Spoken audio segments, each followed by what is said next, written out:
pessoal, vamos dando continuidade, né, à nossa disciplina, Saúde da Mulher. Vamos continuar nas próximas aulas, nossos próximos encontros, será a Saúde do Homem, né, que a disciplina é Saúde da Mulher e Saúde do Homem. Eu preferi dar essas duas aulas de Saúde da Mulher e as próximas duas de Saúde do Homem, para a gente não ficar misturando o conteúdo e tal, né? Então, vamos dar continuidade à nossa disciplina, Saúde da Mulher.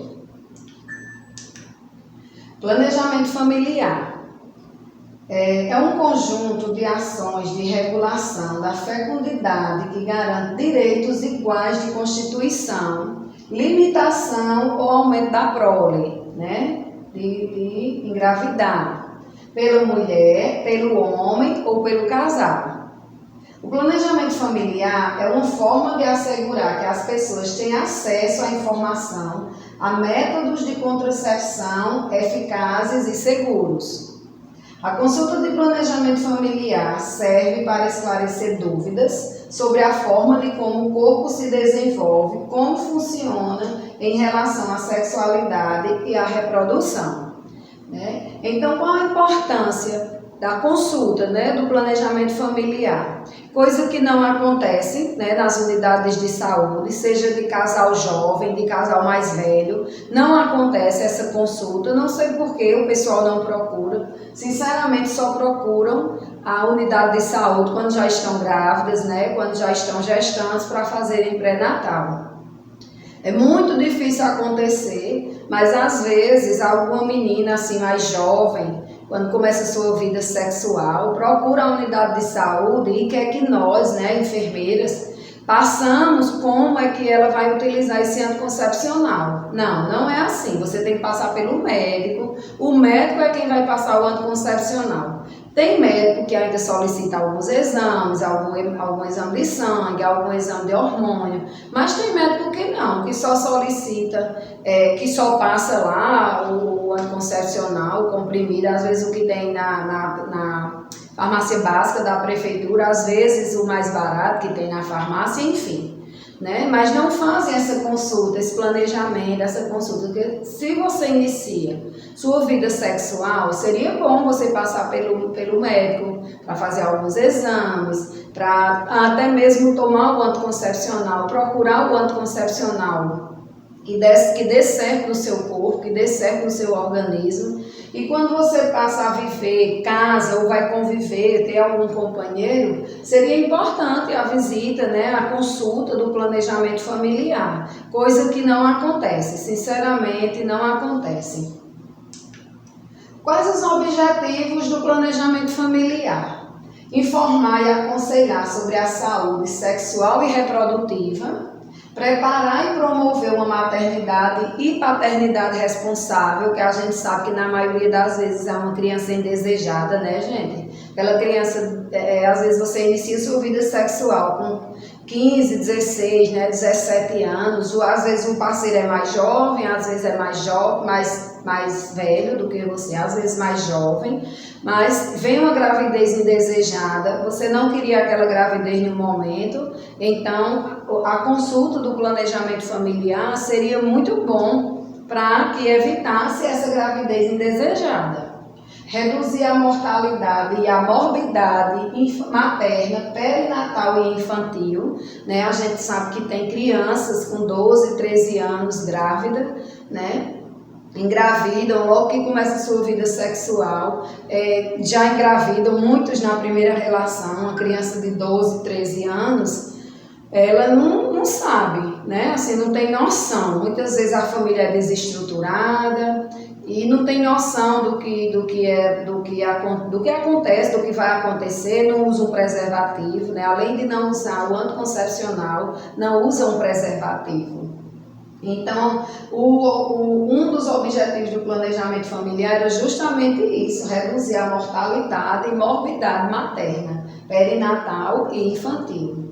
Promover comportamentos saudáveis, né, a sexualidade, melhorar a saúde e o bem-estar da família para a chegada de um bebê. Foi o que eu acabei de falar no caso de uma gravidez indesejada, né? Então, o planejamento familiar um dos objetivos para preparar a chegada desse bebê. Eu vou engravidar agora, já tenho tantos anos que estou com aquela pessoa, com aquele companheiro, e agora eu quero ser mãe, e agora eu vou engravidar. Conversa com seu companheiro, vamos fazer uma consulta de planejamento familiar para a gente se programar, né, para a chegada desse bebê.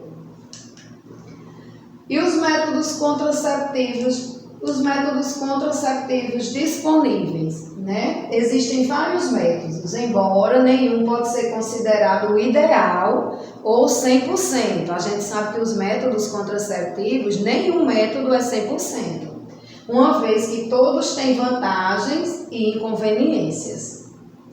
Antes de optar pelo uso de um deles, o melhor é procurar um profissional de saúde para ele informar o grau de proteção, proporcionando a forma de utilização, as precauções, efeitos secundários. A gente sabe que nenhum método é 100%, como eu já falei anteriormente. Não é todo método contraceptivo que meu corpo vai aceitar, né? Tem mulher que engorda demais, tem mulher que emagrece, fica magrinha. Tem mulher que tem ânsia de vômito, que não se dá bem, fica com aquele enjoo, sentindo dores de cabeça todos os meses na sua fase menstrual. Então, tudo isso é a importância do planejamento familiar, né? Como a gente vinha falando, uma consulta de planejamento familiar. Existem os métodos físicos e de barreira, o diafragma, o preservativo masculino e feminino, métodos hormonais, anel vaginal, implante, injetáveis, orais, o método ultrauterino, né, que é o caso do DIU.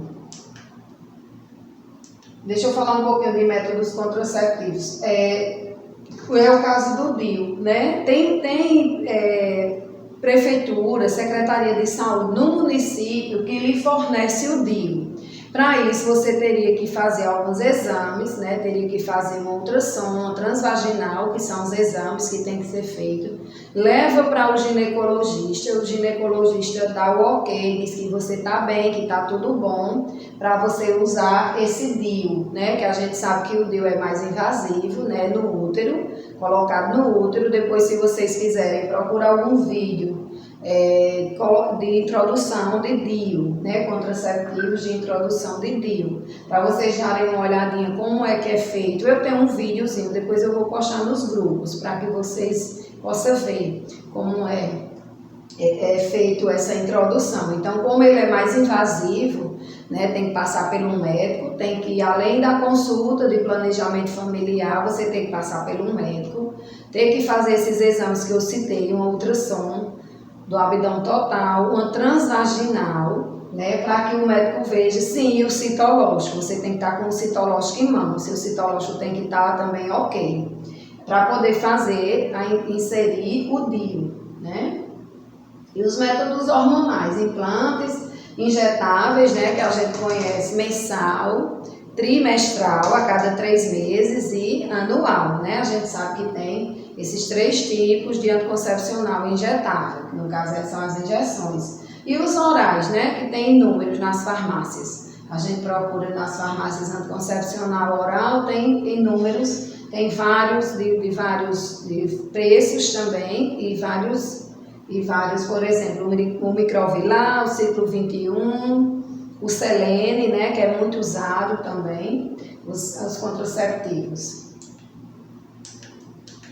As DSTs, né, doenças sexualmente transmissíveis, são causadas por vários tipos de agente, né? A gente sabe que as DSTs sempre estão aí, né, gente? Agora, o mês de dezembro é alusivo, né, um mês de alusão, é um mês de promoção da AIDS. Eu mesmo, particularmente, eu acho muito fraco a campanha que se faz da AIDS no mês de dezembro, acho que vocês já viram, dezembro vermelho, né?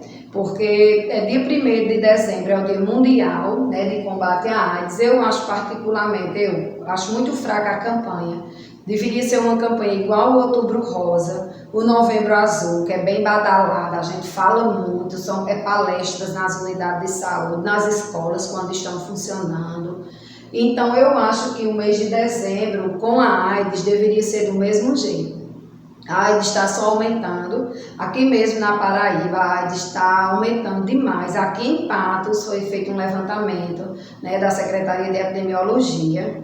Muito altos os casos de AIDS, né, de 10, 20 pessoas entrevistadas. Geralmente, 2, 3 têm AIDS, né, são soropositivos. Você pode dizer assim, professora, de 20, 2 ou 3 está acometido, não é pouco não, minha gente, para a cidade de Patos, para a quantidade de habitantes que existe em Patos é muito alto, e aqui em Patos está aumentando muito a questão da AIDS, né? Então eu digo sempre, vocês que são jovens, né, que somos, né, jovens, tenham cuidado quando conhecer uma pessoa, use camisinha, não deixe de usar o preservativo, porque é muito importante, além do anticoncepcional que você toma, porque quer evitar uma criança que não quer essa gravidez agora, é muito importante o uso da camisinha, certo, gente? Então, esse mês de dezembro, né, que seria para fazer também palestras, para a gente promover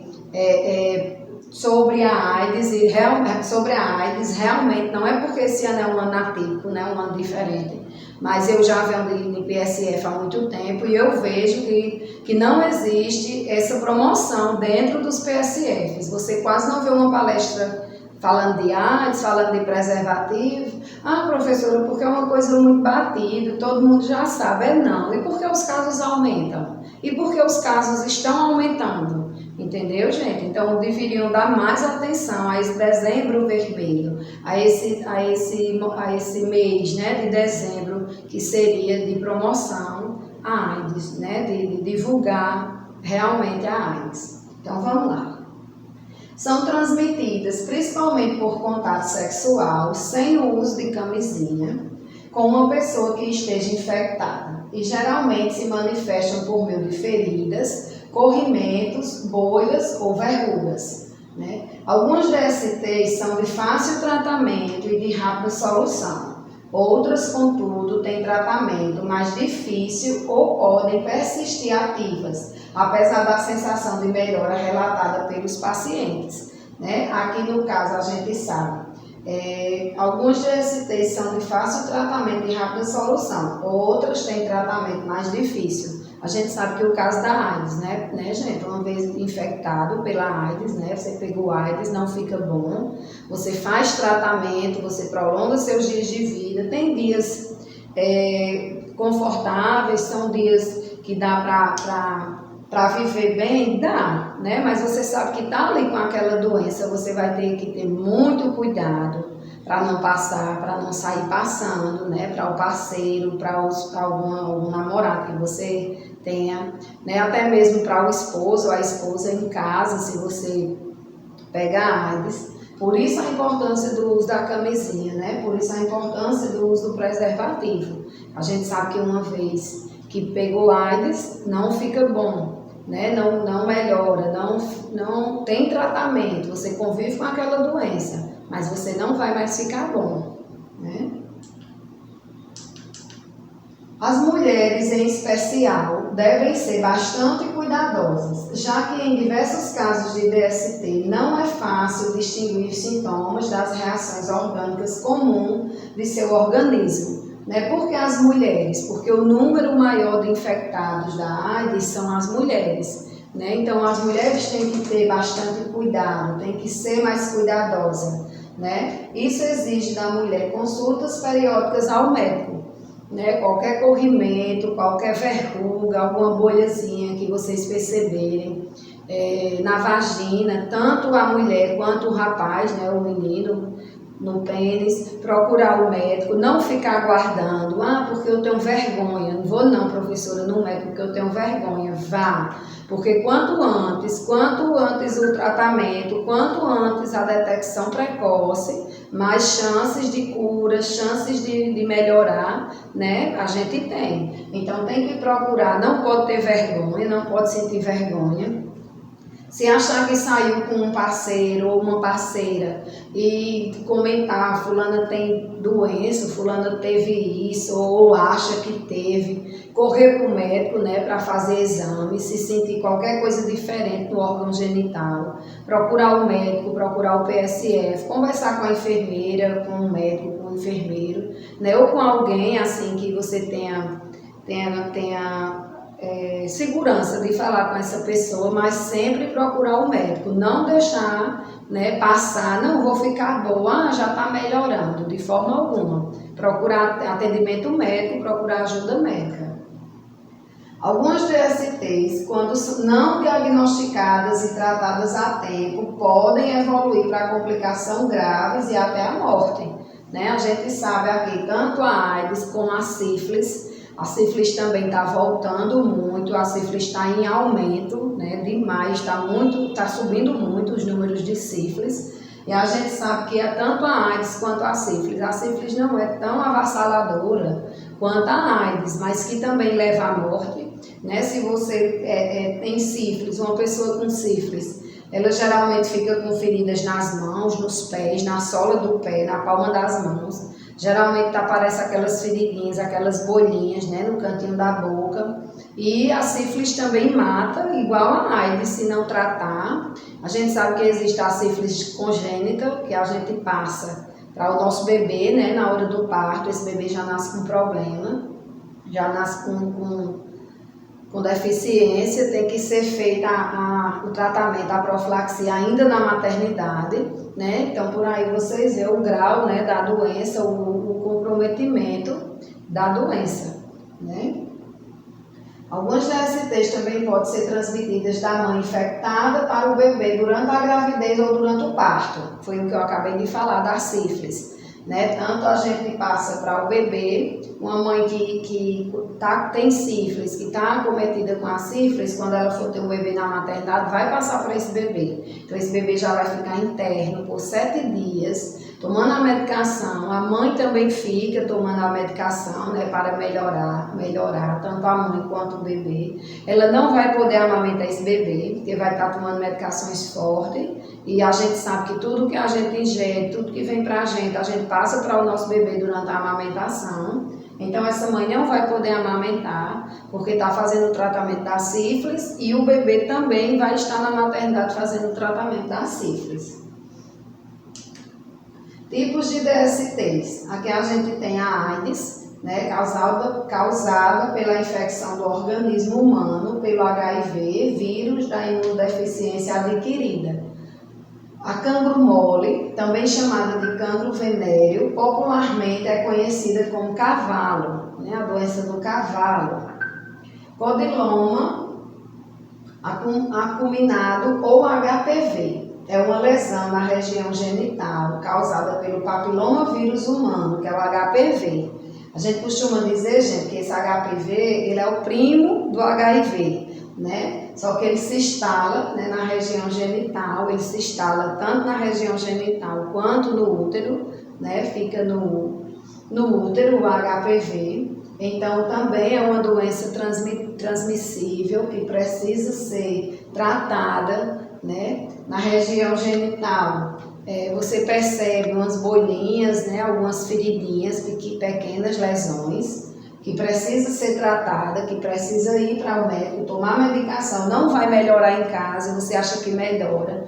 Eu estou com essas feridinhas, essas bolinhas aqui na minha região vaginal, na minha região genital. E vai melhorar, já está melhorando. Não vou não no médico, já está melhorando. Não melhora. Quando você tem uma baixa da imunidade, elas aparecem. Quando sua imunidade, elas aparecem. Quando sua imunidade aumenta um pouquinho, elas dão uma melhorada, só que elas estão ali persistindo. E quanto mais você demorar a procurar ajuda, quanto mais você demorar a entrar com medicação, né, mais essa doença, quando volta mais forte. Fica voltando mais forte. Então, quanto antes vocês procurarem tratamento, procurar ajuda médica, melhor a situação da doença e ficam mais rápidos, e essa doença não fica persistente. A gonorreia é a mais comum das DSTs. Também é conhecida pelo nome de blenorragia, pingadeira, esquentamento. Nas mulheres, essa doença atinge principalmente o colo do útero, né? A gente sabe que a gonorreia é como uma secreção, um corrimento branco, né? Esbranquiçado, com mau cheiro, né? Fica um mau cheiro muito grande. Uma mulher que chega num determinado, por exemplo, na maternidade, ela tem gonorreia, porque ela tem gonorreia, quando ela chega na maternidade para parir, a gente realmente sente aquele odor muito forte, né, devido à posição que ela fica para parir, e até mesmo se ela não tiver em posição de parir, até mesmo uma mulher que tem a gonorreia, que sente próximo de você, se ela estiver de saia, tiver com um short mais curto, você sente aquele odor muito forte, né? Um corrimento branco, né, muito assim liguento, né, como eu posso dizer, que atinge as mulheres, né? Chama de pingadeira justamente por isso, porque fica aquele corrimento branco. Sempre que a mulher vai no banheiro, a calcinha vai estar sempre suja, né? E atinge o colo do útero também, né? Acham que a gonorreia... Já teve aluna que me perguntou, professora, eu não achava que atingia o útero, era só ali por fora da parte genital, ali na vagina, né? Ficava, mas não, ela atinge o colo do útero também. A herpes, né, manifesta-se através de pequenas bolhas localizadas, principalmente na parte externa da vagina e na ponta do pênis. A herpes, né, são bolhas, principalmente na parte externa, né, dentro da vagina e na ponta do pênis. Essas bolinhas, elas ficam umas bolinhas com uma queimadurazinha. Quando elas estouram, fica aquela crosta amarelada, né, aquela casca, a gente chama aquela casca amarelada, né, tanto na vagina, na parte externa, como na cabeça, na ponta do pênis do rapaz, né. Melhora também se você não procurar ajuda, não é rápido a melhora, mas melhora. Só que aqui vai ficando mais doente, né? Você vai ficando mais doente, podendo procurar logo ajuda médica, porque tem que tomar remédio. Geralmente toma-se antibiótico, o médico é quem passa.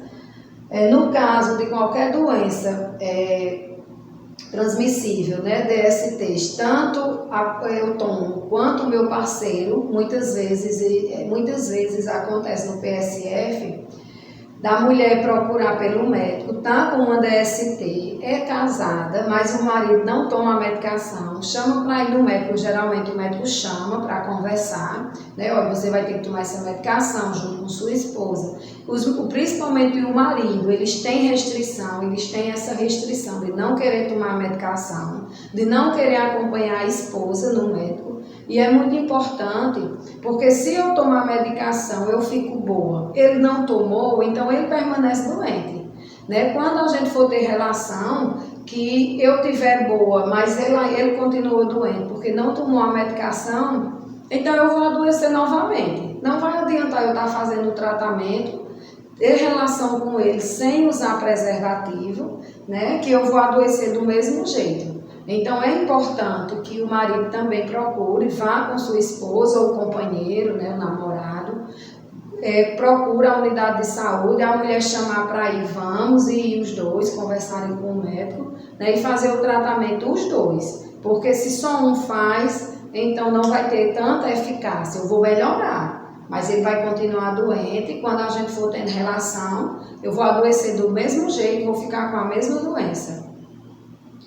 A sífilis manifesta-se inicialmente como uma pequena ferida nos órgãos sexuais, o cancro duro, e com ínguas, caroços nas virilhas, né? Geralmente a sífilis, quando começa, tem aquelas ínguas, né, que a gente chama um carocinho, uma ínguazinha, na virilha, né, na perna, ou uma pequena ferida no órgão sexual, né, uma feridinha, como que não é nada, nasce uma casquinha, uma bolhazinha também, ela estoura e fica aquela casquinha, né, no órgão genital, tanto na mulher quanto no homem, e com ínguas, né, nas virilhas. É assim que se inicia a sífilis, né, entre outras. Temos muitas doenças DSTs. Vou pedir para vocês dar uma pesquisada depois, vou passar uma atividadezinha para vocês dar uma pesquisada sobre DST, já as que eu não citei aqui nos slides, viu? Mas a gente se fala no grupo. Câncer de colo de útero. Não dá para falar em saúde da mulher sem falar em câncer de útero e de mama, né, gente? A gente sabe que é muito debatido, né? Todo mundo fala. Agora a gente passou pelo Outubro Rosa, prevenção, citológico, mamografia para câncer de mama, mas não tem como falar em saúde da mulher sem falar no câncer de mama, de útero e mama. O câncer de colo de útero é o terceiro tumor maligno mais frequente nas mulheres, atrás apenas do de mama e do colo retal. É a quarta causa de morte por câncer entre a população feminina no Brasil. Tá vendo como mesmo com promoção, com palestras, com Outubro Rosa, ainda existe muita causa de morte, é a quarta causa de morte por câncer, né, entre a população feminina no Brasil. Mesmo com todo esse trabalho que a gente faz de promover, né, de Outubro Rosa, que o câncer de útero não é só no outubro, né, a gente sabe que toda semana, um dia na semana, tem o dia do citológico no PSF. Procurem o PSF para fazer exames, para fazer o citológico. Porque o câncer de mama, quanto mais rápido detectado, aliás, de útero e o de mama também.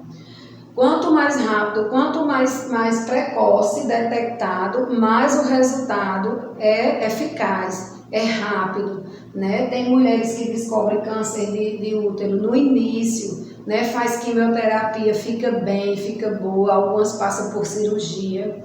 Mas que quanto mais precoce, se você procura o seu PSF para fazer seu citológico anualmente, né? Quanto mais precoce, mais o tratamento é eficaz.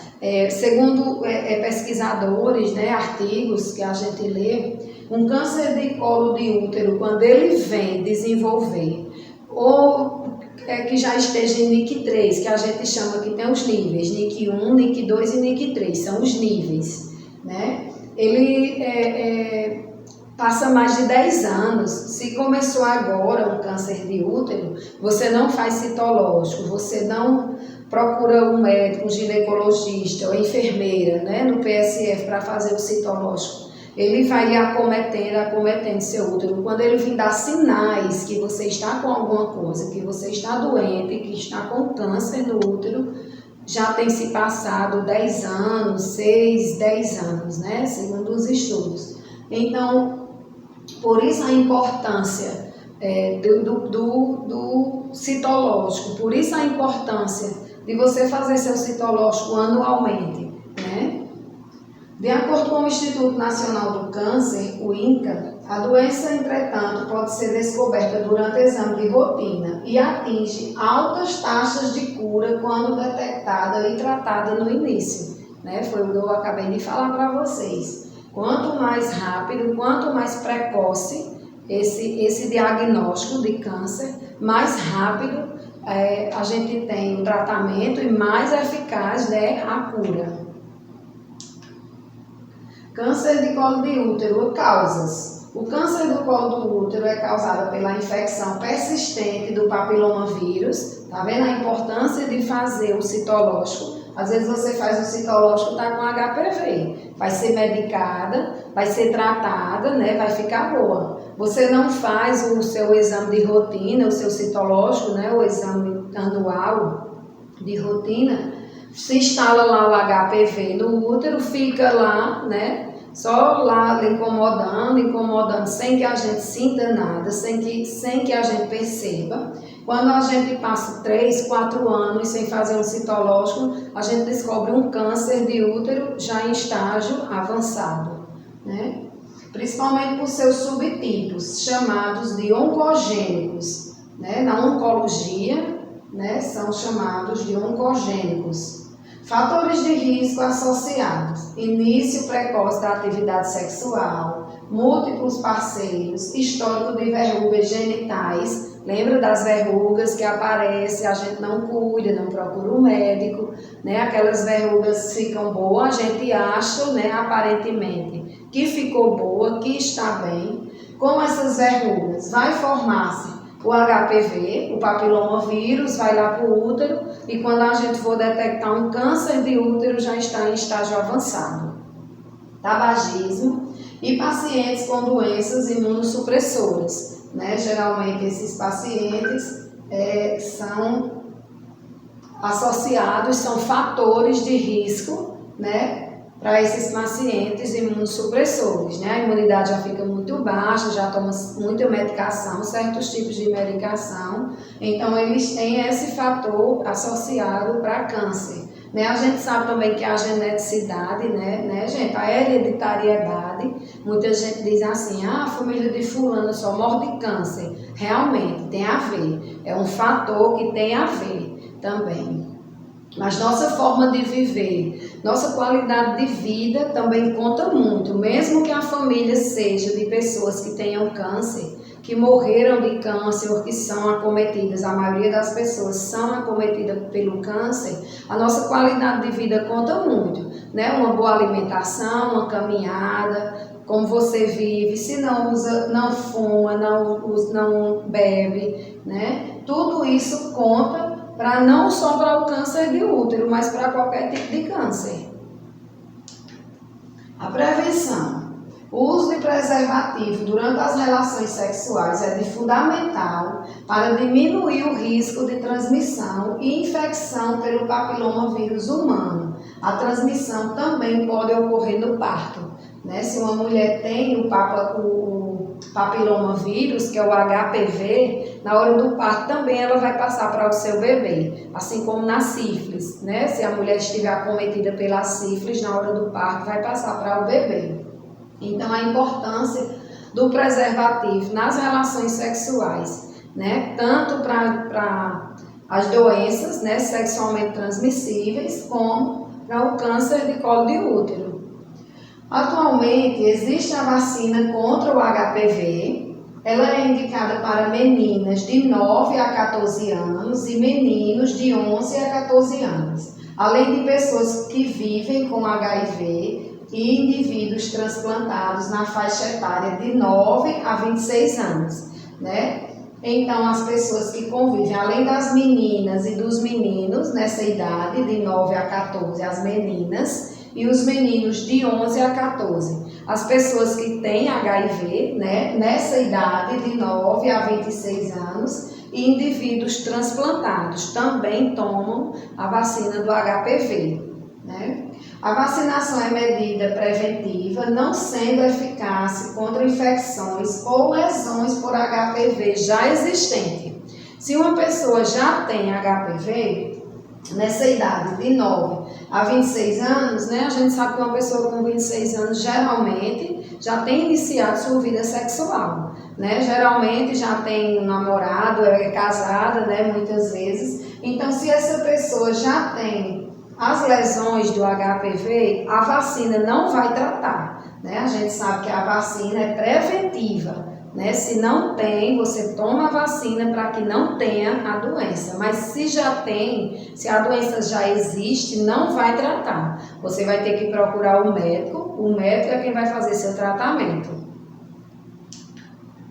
Os sintomas de câncer de colo de útero geralmente são corrimento vaginal amarelado com odor desagradável, sangramentos menstruais e irregulares e sangramento após a relação sexual, além de dores na região do baixo ventre. O baixo ventre é aqui, a gente sabe, né, gente? Essa região aqui a gente chama região do baixo ventre, né? Que geralmente a pessoa que está com câncer, que está iniciando ou que já esteja em câncer em fase avançada, vai ter geralmente corrimento amarelado com forte odor, menstruações, sangramentos irregulares, né? Você menstrua, está menstruada esse mês, já menstruou, já passou sua fase de menstruação e começa a ter sangramentos irregulares, né? Toda semana ou uma vez no mês você não menstrua, no outro mês passa muitos dias, ou 30 dias, a gente escuta relatos, né, de mulheres sangrando, acham que é uma menstruação, um tipo de hemorragia, no fundo, assim, mais tardar, quando vai ser investigado, às vezes termina num câncer, né? E essas dores Sangramento após a relação sexual não é normal se você tem relação sexual. Não é para você ter desconforto de nada, não é para sentir dor, não é para arder, não é para incomodar em nada. Se está incomodando, se está ardendo, se está tendo sangramento, então você procure o médico, procure fazer algum exame, procure ajuda médica que possa ser que esteja com algum problema, né? Não necessariamente o câncer de colo de útero, mas alguma outra doença, alguma outra DST, né?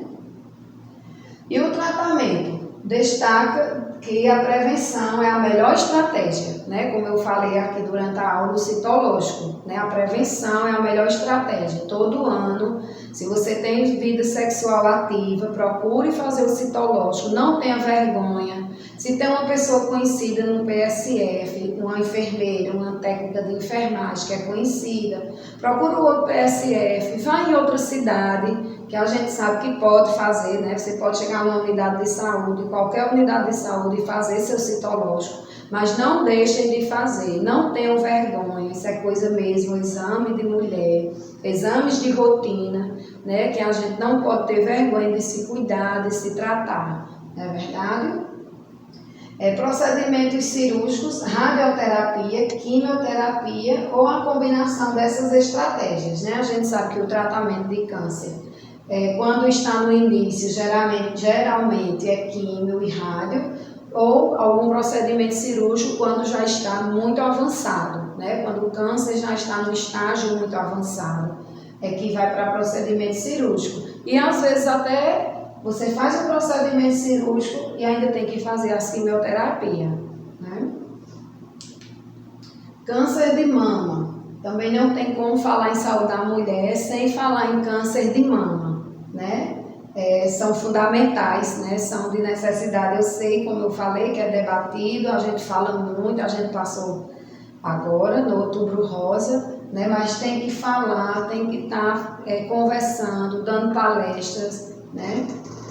O câncer de mama é uma doença causada pela multiplicação desordenada de células na mama. Esse processo gera células anormais que se multiplicam formando um tumor.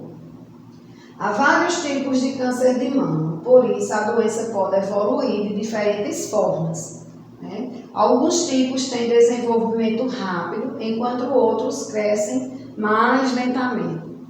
O câncer de mama também acomete homens, porém é raro, representando apenas 1% do total de casos da doença. A gente acha que homem não tem câncer de mama, né, gente? Mas homem também desenvolve câncer de mama, né? Assim como a mulher, o homem desenvolve apenas 1%, é baixa, né, a porcentagem, mas desenvolve. Eu conheço uma pessoa, um rapaz que já teve câncer de mama, fez o tratamento, né, fez a retirada das glândulas mamárias, que os homens também têm, e ficou bom. Fez a cirurgia, depois fez umas umas químios e ficou bom também, né?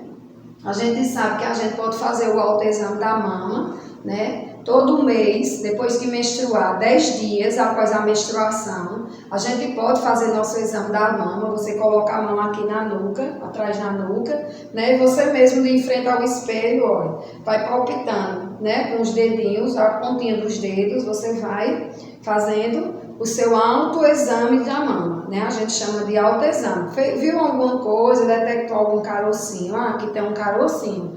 Vou procurar a enfermeira da minha unidade. Procura a enfermeira da unidade. Fulana, eu fiz meu autoexame da mama e olhei e vi que tinha um carocinho aqui. Ela vai lhe examinar, vai ver se tem necessidade de você passar pelo médico, o médico lhe encaminhar para o ginecologista. Mas a gente pode todo mês, 10 dias após a menstruação, fazer esse autoexame em casa. Professora, por que 10 dias?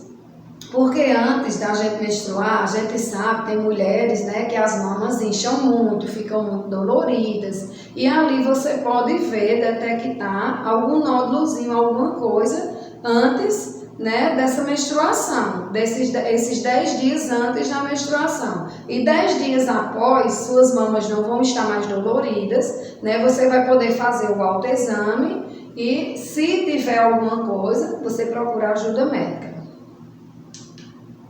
Tipos de câncer de mama: carcinoma ductal in situ, né? Também conhecido como carcinoma intraductal, é considerado não invasivo ou câncer de mama pré-invasivo, né? Não é aquele câncer que já está lá dentro da mama, que fica por dentro mesmo, né? Da mama, que você escuta, tem gente dizer, fulana tirou um pedaço da mama, fulana tirou a mama toda, né? Fez a cirurgia, a mastectomia, ou tirou um quadrante. Geralmente o mastologista ele opta por um quadrante, a não ser que esse câncer já esteja muito invasivo, né? Ou infiltrante. Câncer de mama invasivo ou infiltrante é aquele que se disseminou pelo tecido mamário adjacente, que está lá dentro mesmo, que já está lá inserido, né? Não tem como tirar só um quadrante, não tem como fazer a quimio, não vai matar esse tumor, esse câncer.